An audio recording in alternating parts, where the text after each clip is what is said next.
xaashimire xaashimirow xaggee baad joogtaa wala la yidhaha xaashabaad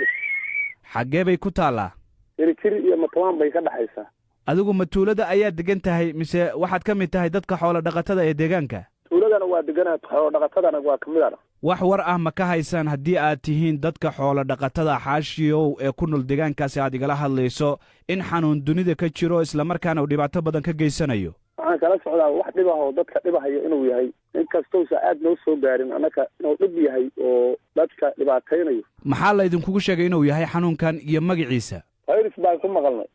qaab caynkee uu dadka u dhibaataynaya oo aad maqashay waxaan maqlay in madaxa iyo dhuunta iyo feeraha iyo inuu uga dhacayo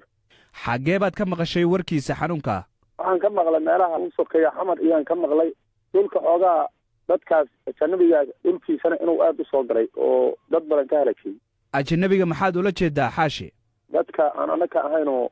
soomaaliga aan ahayn marka haddiiba aad og tihiin hadda in uu xamar soo gaaray oo xanuunkii dalkii uu ka jiro maxaad dareenteen haddii aad tihiin dadka reer miyiga ah waxaan dareennay inaan aal uga foojignaano oon iska ilaalino dadka waxyaalahaas inay kusoo dugaalaan oo uu keeni karo aan u malaynayno inaan xoogaa ka leexleexano oo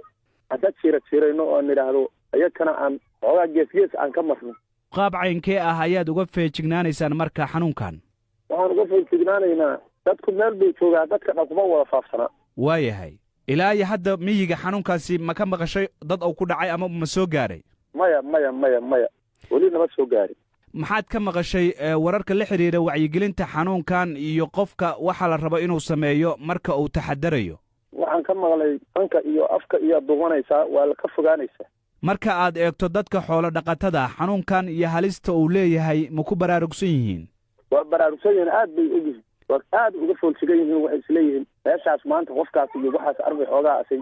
waa ka jarhaya xaashiyow waxaa jira dadka qaar oo aaminsan in xanuunkani aanu ku dhicin dadka muslimiinta oo soomaalidu ay ka mid tahay oo dad gaara loogu talagalay adiga arrintaa maxay kula tahay waxaan anugu isleeyahay qof gooni loogu talagala ma laha waa xanuun meesha uu soo galo wax ka dilahaya waxaa jirta wacyigelin loo jeedinayo dadka oo xanuunkan ku saabsan sidii ay dadku u taxadari lahaayeen islamarkaana ay u ilaalin lahaayeen nafsadooda nadaafaddana uga shaqayn lahaayeen arrimaha weli wax ma idinka soo gaareen iyow taas baa qaar naga dhidhiman maxaa idinka dhiman waxaa naga dhiman faahfaahinteedaanaan aad u helin xaashiyow si loo taxadaro oo dadka ay isaga ilaaliyaan xanuunkan iyo inuu faafo waxaa ka mid a waxyaabaha lagu wacyigelinayo in dadku aysan isisalaamin in mar walba gacmaha la dhaqdo in kulammada la isku imaanayo la joojiyo arrintaas suurtagal ma ka tahay miyiga waa ka suurtagalin kartaa amnina hadda saasa ma haysano oo ilaa badan amni ma haysano amnigu ma og tahay waa laga cabsadaa waxaa la yidhahdaa meeshaas adugu dadkaasaho